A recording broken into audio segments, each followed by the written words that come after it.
Hello, boys and girls. I'm going to read you the story, and the name of the story is The Summer My Father Was 10 by Pat Bridson, illustrated by Andrea Shine. Okay, boys and girls, let's start the story.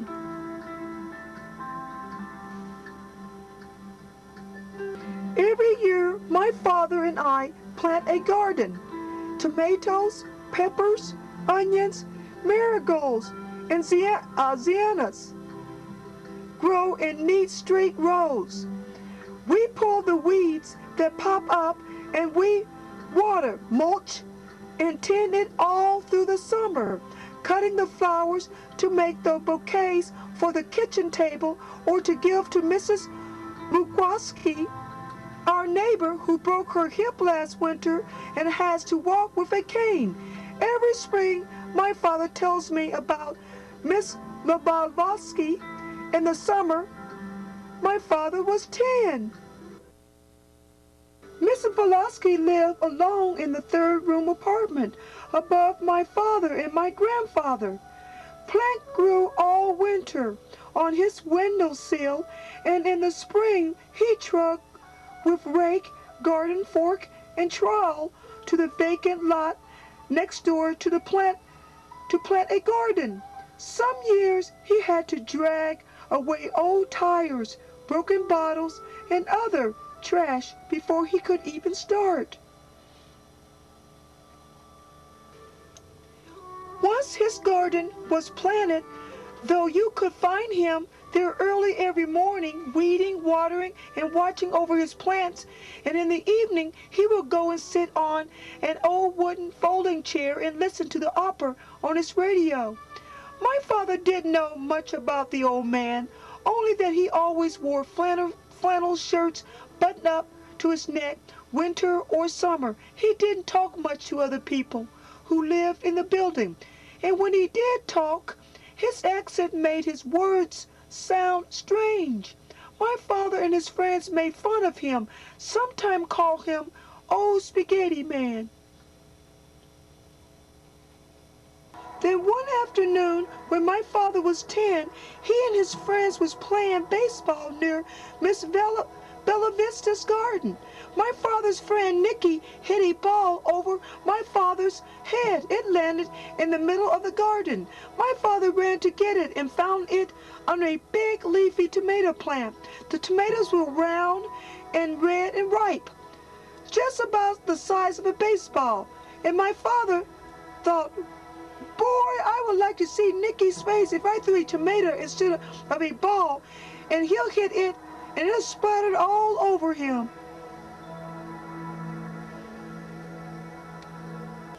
And so that's what he did.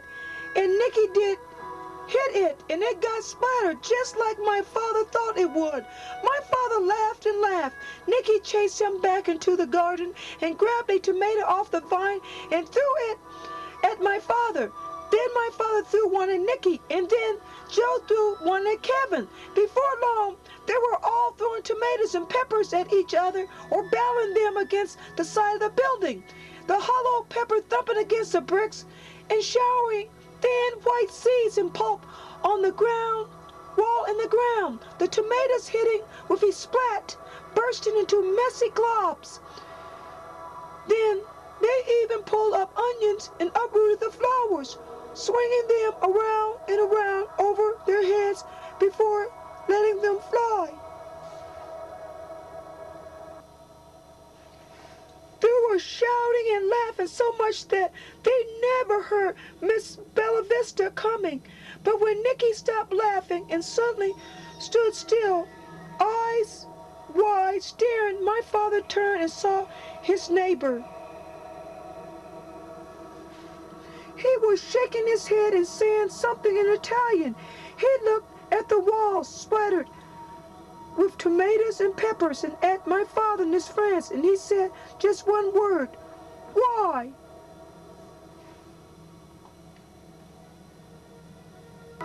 My father looked at the garden, trampled and ruined.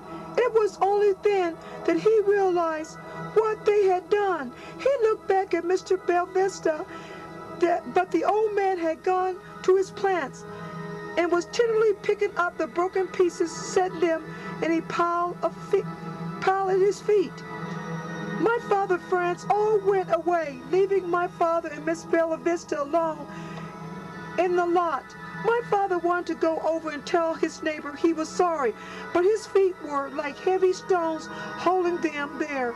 He watched for a few minutes and then dragged himself home.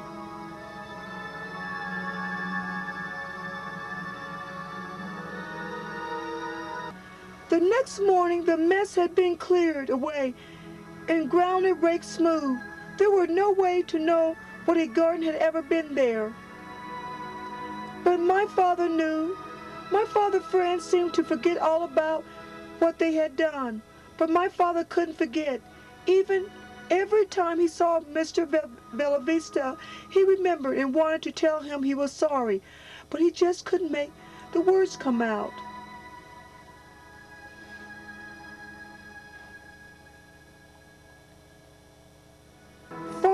Winter came. My father went to school, played with his friends, and almost forgot what had happened. But when April came again, he remembered. He watched for signs of his neighbors getting his garden ready, but nothing happened. May came. The sun was warmer. The days was brighter. But still, Mr. Bellavista made no move to plant.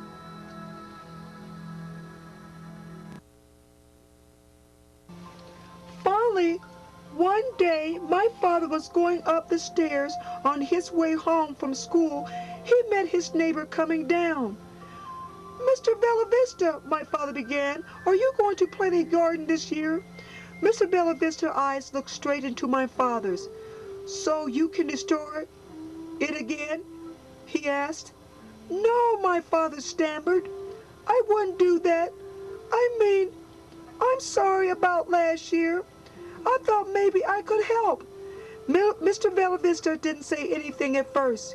He studied my father for a few minutes, then rubbed his jaw with his back of his hand. Tomorrow, he said at last, tomorrow we'll make a garden. Okay, boys and girls, that's the end of this. That's all we're going to read for you today. If you want to find out what happened, go to your public library and get this book.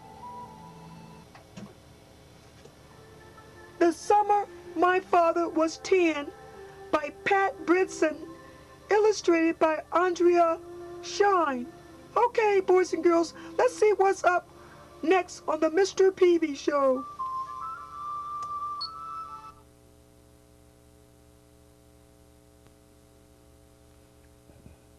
Hello, boys and girls. Welcome to the Mr. Peevy Show.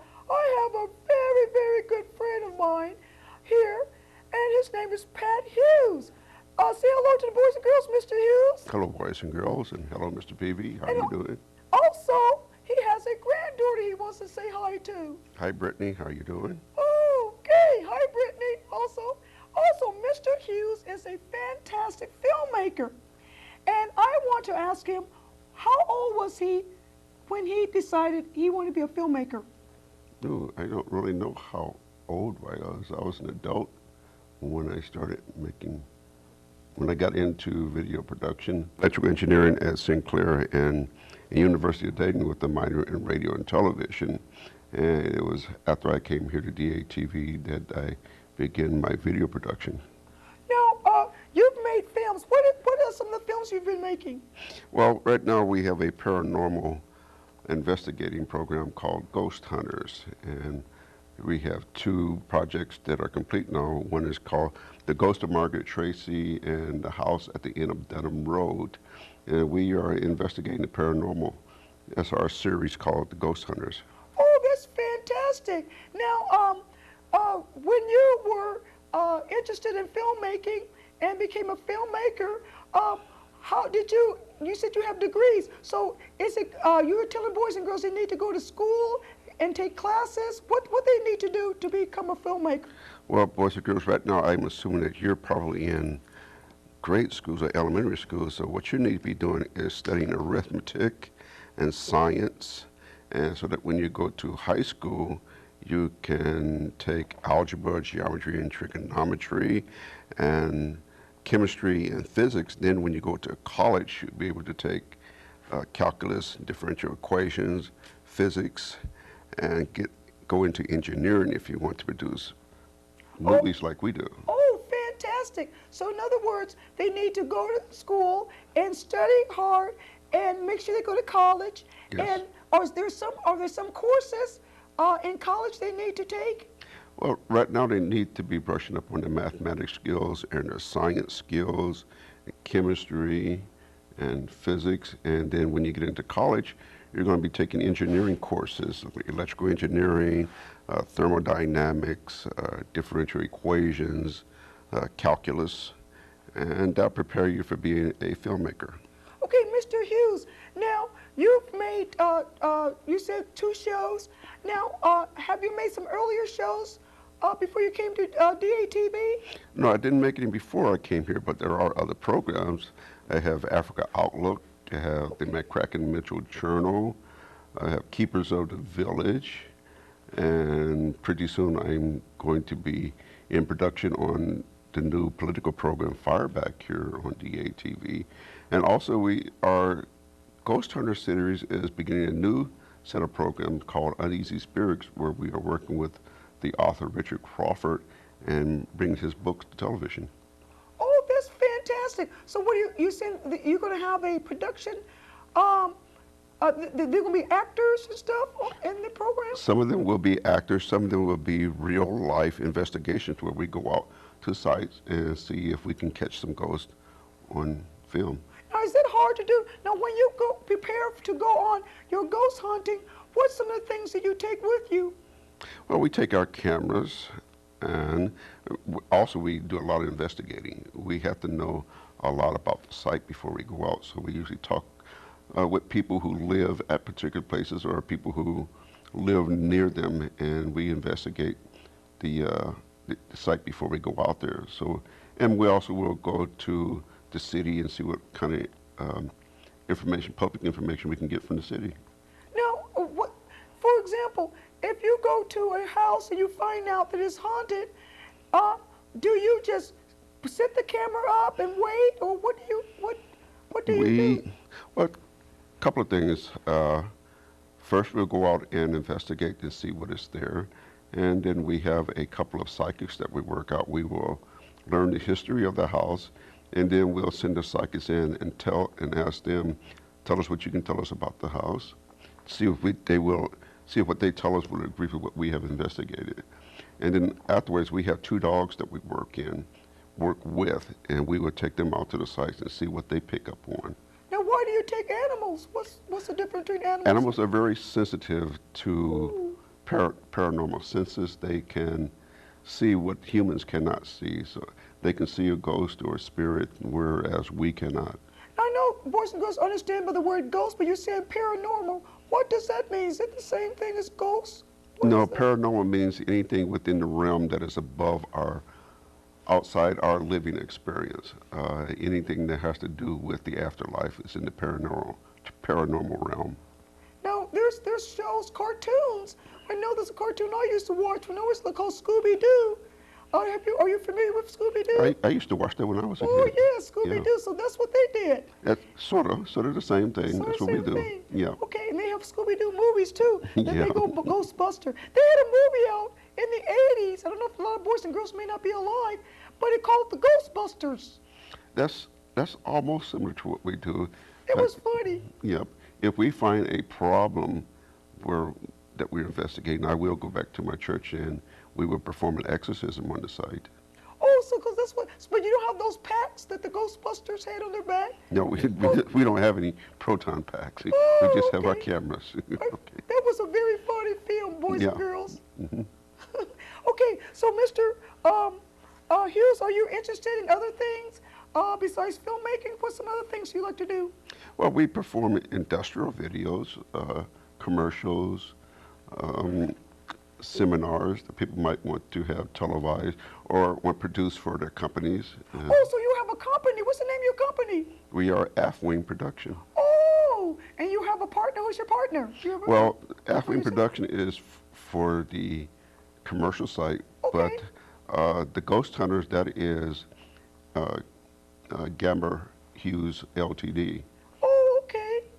And he does what? What is he? What, he's your partner? My partner, Alex Gamma, he does the same thing that I do. Okay. We both go out as investigators. Now, when does your show come on DATV? Well, the Ghost Hunter doesn't have a particular time. It's a special. You just have to watch for it and see when they're going to be on. What about some of the other shows, your days and time? The Africa Outlook, that comes on the third Thursday of every month at 7 o'clock p.m. See, McCracken Mitchell Journal comes on every Tuesday at 10 o'clock a.m. Keepers of the Village is usually a special, and you have to watch your schedule to see when it's going to come on. Now, I understand that your granddaughter watches the Mr. Peevy Show. Yeah, she's a very big fan of yours. She Well, has all your thank you. programs. Well, thank you. Well, boys and girls, I love having Pat Hughes, Mr. Pat Hughes, on our show. So, Mr. Hughes, thank you for coming. Thank you for having me, Mr. And Peevy. good luck on your filmmaking. And boys and girls, make sure you watch on DATV Mr. Hughes shows. Okay. Okay, so bye-bye, boys and girls. Bye, boys and girls.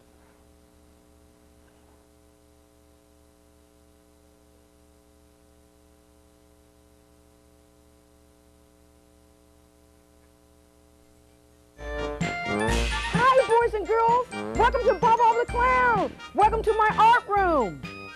I am here today. We're going to do some really exciting projects. And the first project we're going to do something called the line design.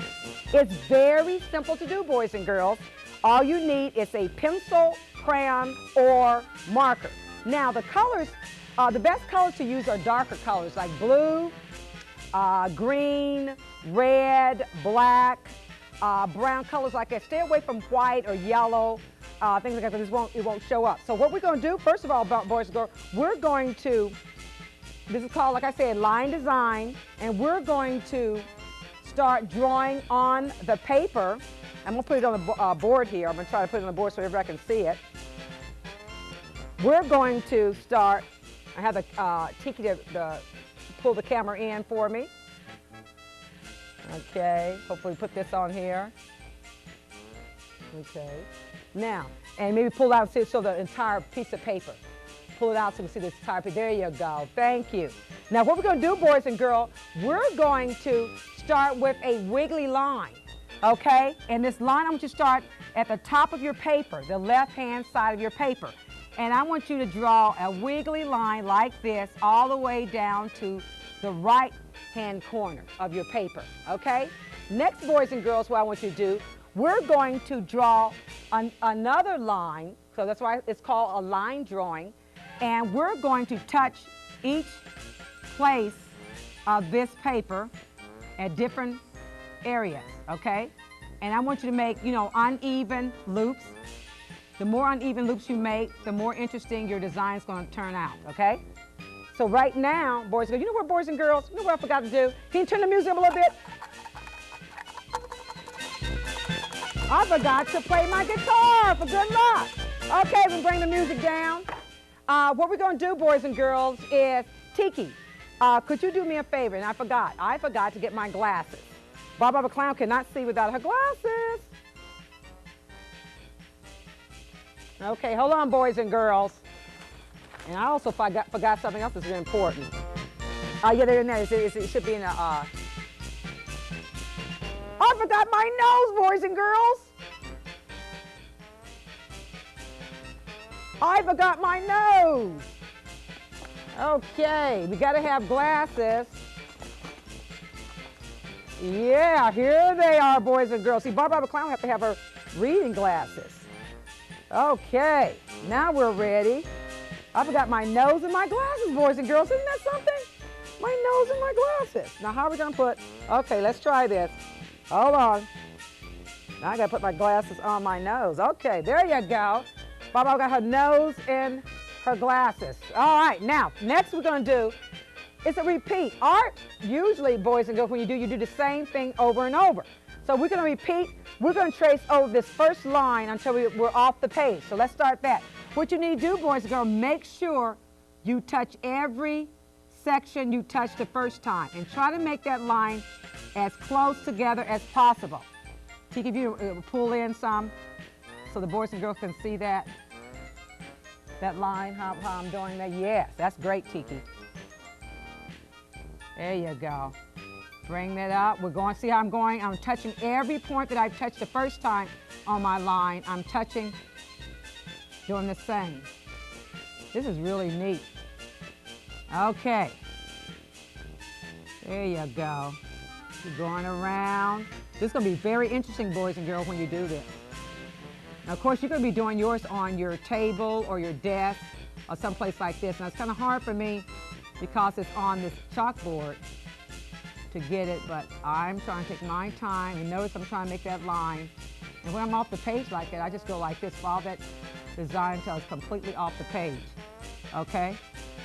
And notice, boys and girls, I'm going, I'm coming more over on the page. What I'm going to do is just start right there. We start there, okay? You're going down. Make sure you go and touch each place you touched the last time. There you go. Just like that. There you go. We're going off. You continue going. And this is what I'm saying. It's a repetition. This art is just merely doing the same thing over and over. But make sure you go as close as you can to that last line without touching it. The only place you touch is where you touched the first time. See, I'm going over. So it's going over, boys and girls. It's going to start growing. There you go. Over and over. Go. And we're going to keep going. There you go. It's going to be over. You see, boys and girls, it's just a repeat of the same motions. Okay? And it's going to turn into a beautiful design. It's a very simple way. Maybe on a rainy day when you don't have anything to do. There's nothing on television. You played all your video games. You're bored with that. You can do this. Okay? Now, keep touching that line. It's going to build up.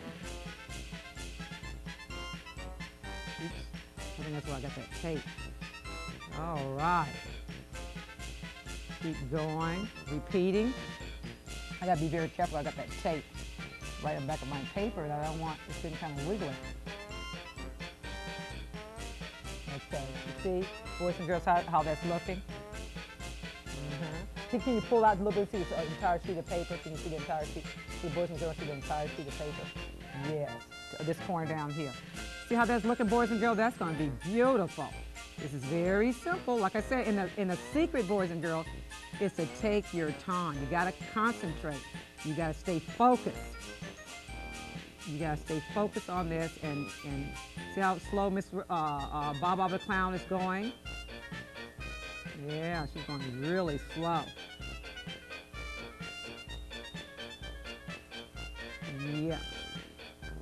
Got some neat music playing in the background too, some circus music. It reminds me of the old Big Top. Yeah, so continue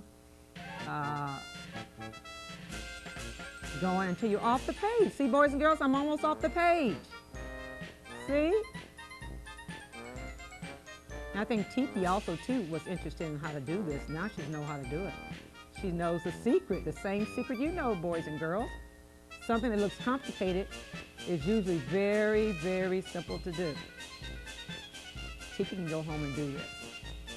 All you need is a pen. I think a marker, a pointed marker is much better than crayons with this design. Now we got one side. So what we're going to do, I'm going to show you how to fill in these gaps here. All you need to do is just bring that. I want all these loops that you did, the first loop you did, I want you to keep going around that until that loop gets tinier and tinier.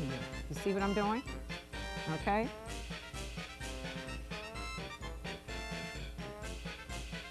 Okay. There you go.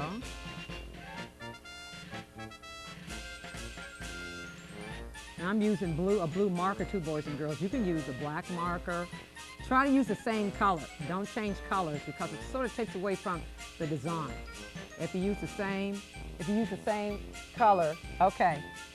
So we're running out of time here, but you know what? Let me show you how to do this. This side here, you do the same thing. Remember those loops I told you? You're gonna do the loops the same way. Uneven loops. Okay. Uneven loops. And then you're going to start tracing it again around there. And let me show you a completed design of this. There, that's how it's going to look, boys and girls, when you complete it. Can you pull that back, Tiki, so they can see that? Isn't that beautiful, boys and girls? It tends to move, too. Okay, boys and girls, so have fun with your line design. And this is Bobba-Abba the Clown saying so long. Let's bring that music up so you hear that music.